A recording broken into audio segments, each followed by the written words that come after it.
नमस्कार, मैं हूं आपके साथ शिप्रा झा और आप देख रहे हैं देश का सबसे पहला समझाने वाला बुलेटिन खबर तो समझिए। इस प्राइम टाइम बुलेटिन में हम आपको दिन भर की सबसे चर्चित और असरदार खबरें दिखाते हैं और उन्हें आसान भाषा में विस्तार से समझाते भी हैं। तो आइए सबसे पहले नजर डालते हैं आज की 4 बड़ी खबरों पर शॉर्ट में और उसके बाद एक एक करके पूरी कहानी विस्तार से आपको समझाएंगे। आज की दिन भर की 4 बड़ी खबर। सबसे पहले आज बुलेटिन में बात होगी बीजेपी ने बिहार के नवीन को क्यों चुना। इसकी पूरी कहानी आपको समझाएंगे क्योंकि आज उन्होंने राष्ट्रीय कार्यकारी अध्यक्ष के तौर पर पदभार ग्रहण किया। दूसरी खबर होगी संजय सरावगी को बिहार बीजेपी की कमान क्यों दी गई, इसके पीछे के मायने भी आपको समझाएंगे। तीसरी खबर होगी मनरेगा की जगह नई योजना क्यों ला रही है सरकार, क्या है इसके पीछे मकसद, ये भी आपको समझाएंगे। और चौथी खबर होगी पीएम मोदी के अपमान पर किस तरीके से सियासी घमासान मचा हुआ है, ये भी हम आपको बताएंगे। लेकिन शुरुआत सबसे पहले बीजेपी में अब नए युग की शुरुआत हो चुकी है। पार्टी के राष्ट्रीय कार्यकारी अध्यक्ष नियुक्त किए जाने के बाद नितिन नवीन ने आज दिल्ली स्थित पार्टी मुख्यालय में पदभार ग्रहण भी कर लिया। शायद ये पहली बार है जब बिहार के किसी नेता को बीजेपी के संगठन में इतनी बड़ी जिम्मेदारी मिली है। पार्टी आलाकमान के इस फैसले से बिहार से लेकर दिल्ली तक जश्न का माहौल है। सबसे पहले रिपोर्ट, फिर खबर तो समझिए।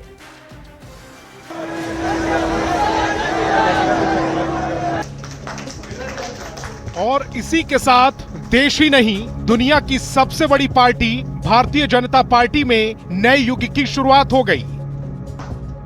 पार्टी के राष्ट्रीय कार्यकारी अध्यक्ष नियुक्त हुए नितिन नवीन ने दिल्ली के पार्टी मुख्यालय में पदभार ग्रहण किया। उनके स्वागत में बीजेपी के तमाम बड़े चेहरे नजर आए। पार्टी के मौजूदा राष्ट्रीय अध्यक्ष जेपी नड्डा और केंद्रीय गृह मंत्री अमित शाह उन्हें कुर्सी तक ले गए।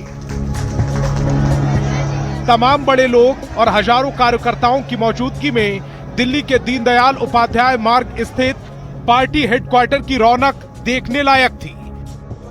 सफल संगठनकर्ता आज पार्टी के राष्ट्रीय कार्यकारी अध्यक्ष हैं। ये भाजपा में ही हो सकता है, बाकी जगह नहीं हो सकता, जो खानदान बेस्ड है।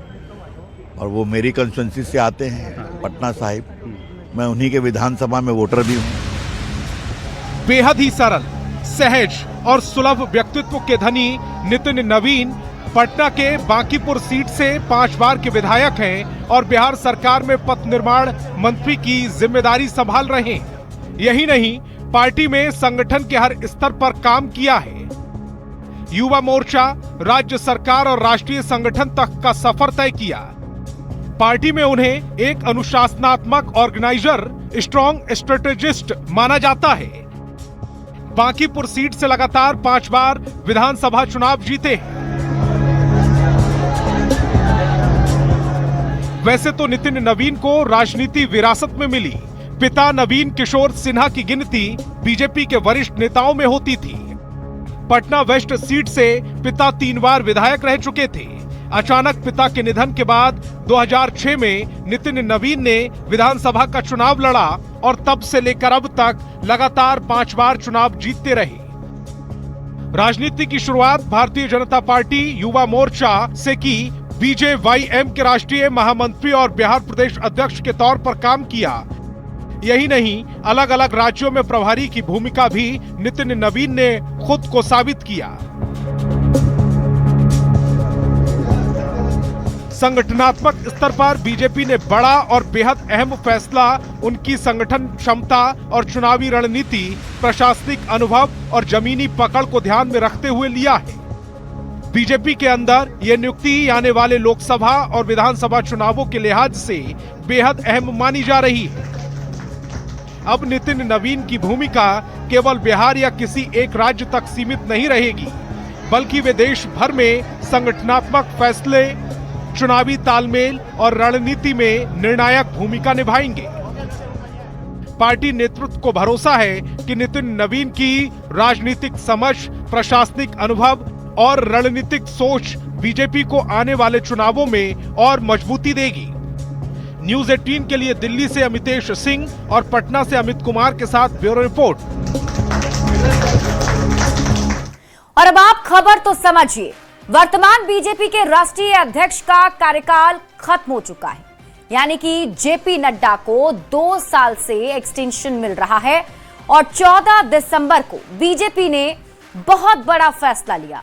बीजेपी ने फैसला लेते हुए नितिन नवीन को राष्ट्रीय कार्यकारी अध्यक्ष बनाने का ऐलान किया, वो भी तब जबकि बीजेपी में शीर्ष स्तर के कई बड़े नेता मौजूद हैं। बावजूद इसके पार्टी ने युवा चेहरे पर भरोसा जताया। तो ऐसे में बीजेपी में नवीन युग को समझना जरूरी है कि आखिर बीजेपी ने नितिन नवीन पर भरोसा क्यों जताया। तो आइए पहले नितिन नवीन को समझते हैं। बीजेपी के सबसे युवा राष्ट्रीय कार्यकारी अध्यक्ष नितिन नवीन बने हैं। नितिन नवीन ने 45 साल की उम्र में बीजेपी की कमान संभाल ली है।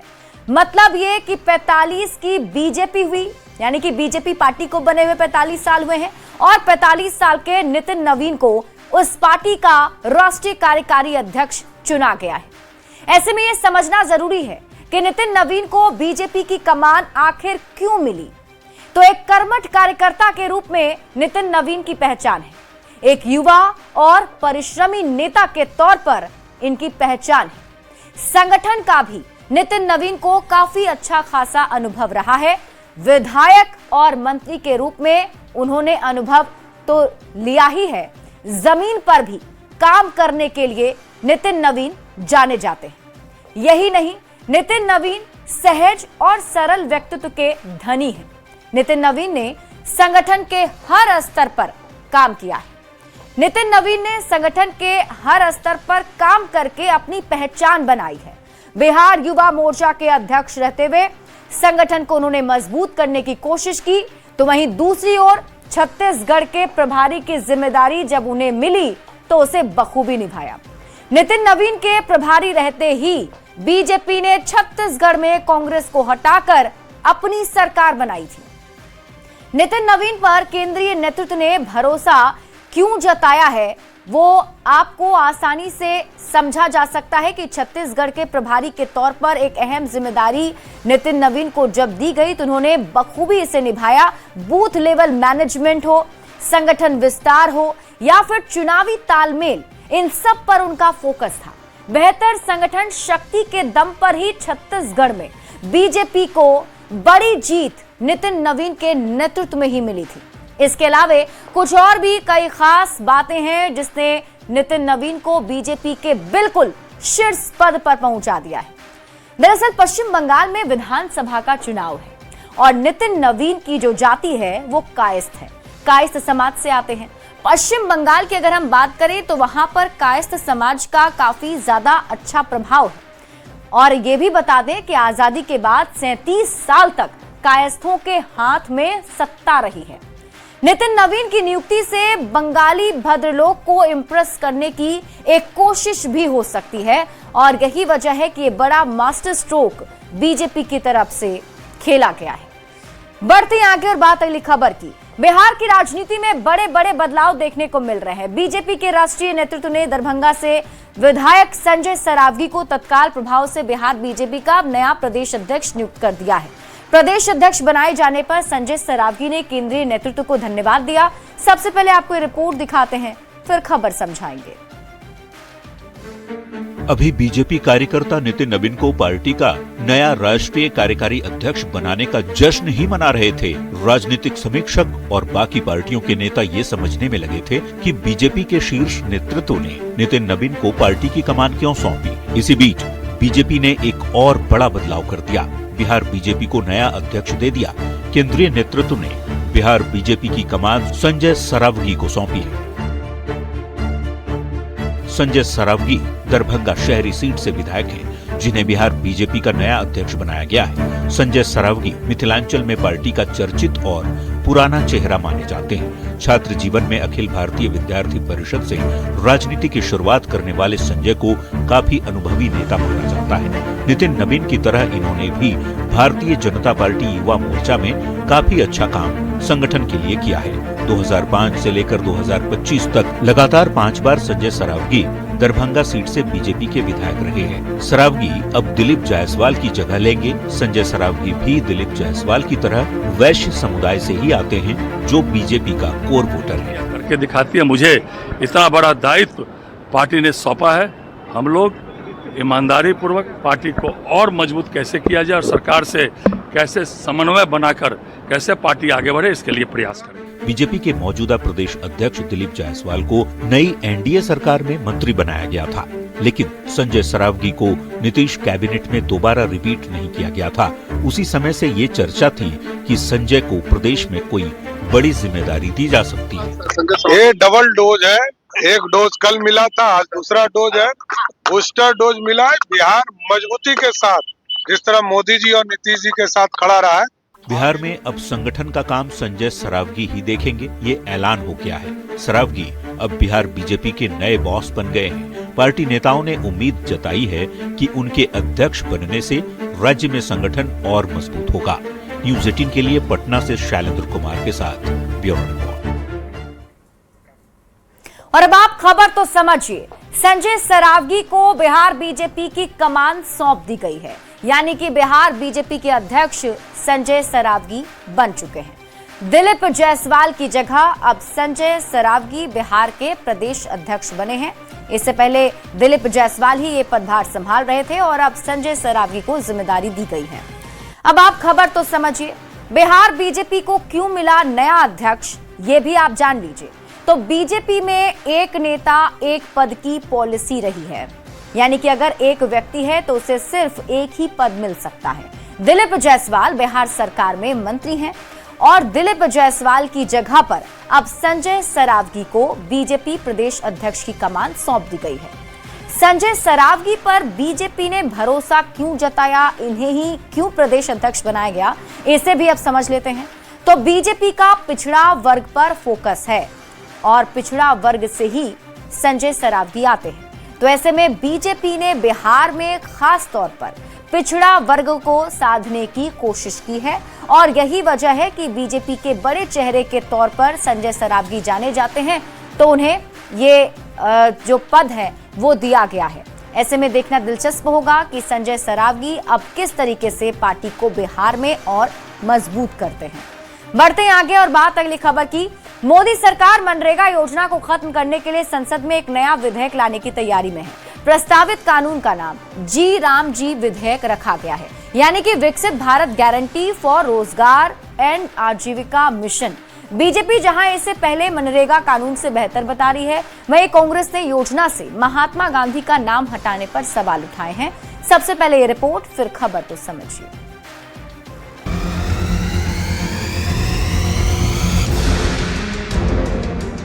केंद्र सरकार ग्रामीण रोजगार योजना को लेकर बड़ा बदलाव करने की तैयारी में है। सूत्रों के मुताबिक महात्मा गांधी राष्ट्रीय ग्रामीण रोजगार गारंटी अधिनियम को खत्म कर उसकी जगह एक नया कानून लाया जा सकता है। इस नए कानून का नाम विकसित भारत गारंटी फॉर रोजगार एंड आजीविका मिशन होगा। नए प्रस्ताव के तहत हर ग्रामीण परिवार के एक सदस्य को जो बिना स्किल वाला मैनुअल काम करने को तैयार है, उसे हर साल 125 दिन के वेतन वाले रोजगार की कानूनी गारंटी दी जाएगी। पहले 100 दिन रोजगार की गारंटी थी, मजदूरी सीधे बैंक खाते में जाती है। कांग्रेस सांसद प्रियंका गांधी ने इस पर ऐतराज जताया कि महात्मा गांधी का नाम इस योजना से क्यों हटाया जा रहा है। उनका कहना है कि सरकार का मकसद और मंशा क्या है, समझ नहीं आ रही। महात्मा गांधी जी का नाम क्यों हटा रहे हैं? महात्मा गांधी जी तो इस देश के सबसे बड़े नेता इतिहास में, दुनिया में, विश्व में माने जाते हैं, तो उनका नाम हटाने के लिए मुझे समझ में नहीं आ रहा कि मकसद क्या है। बताया जा रहा है कि इस बिल को लोकसभा के सदस्यों के बीच सर्कुलेट कर दिया गया और इसे संसद के शीतकालीन सत्र में पेश किया जा सकता है। बिल का मकसद विकसित भारत 2047 के विजन के साथ तालमेल बिठाना है। Bureau report, news 18। और आइए अब खबर को समझते हैं। खबर ये कि सरकार ग्रामीण रोजगार गारंटी के लिए नया बिल लेकर आ रही है।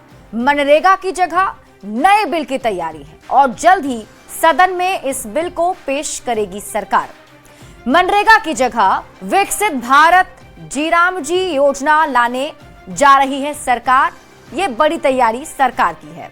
अब आप खबर तो समझिए, महात्मा गांधी राष्ट्रीय ग्रामीण रोजगार गारंटी कानून, जिसे मनरेगा कहा जाता है, भारत गारंटी फॉर रोजगार एंड आजीविका मिशन, अब ये बन जाएगा, मतलब इसका नाम बदल जाएगा और विकसित भारत गारंटी फॉर रोजगार एंड आजीविका मिशन नया नाम होगा।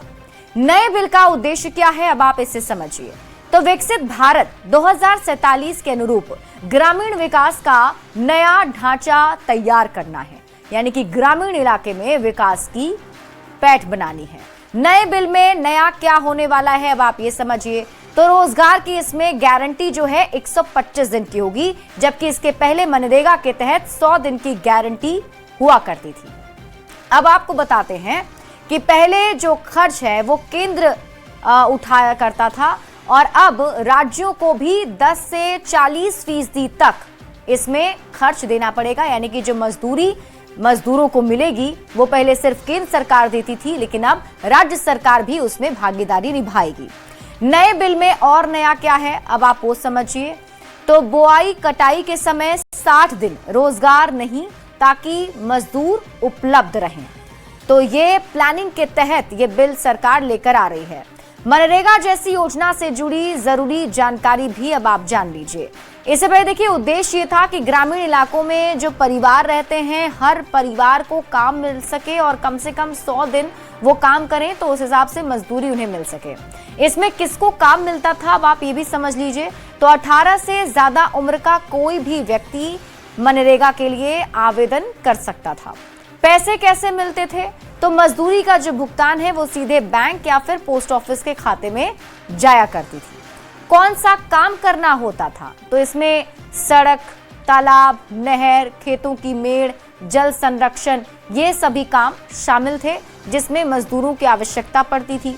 महिलाओं के लिए क्या काम था इसमें, तो कम से कम 1/3 जो कामगार है वो महिलाएं होनी चाहिए, इसे फिक्स किया गया था और इसी के आधार पर ये स्कीम जो है वो चलाई जा रही थी और अब इस योजना में कुछ नए बदलाव किए गए हैं। बढ़ते हैं आगे और बात अगली खबर की। कांग्रेस की दिल्ली में हुई रैली में पीएम मोदी के खिलाफ अभद्र नारेबाजी का मुद्दा संसद में उठा। बीजेपी ने राहुल और सोनिया गांधी से देश से माफी मांगने की मांग की।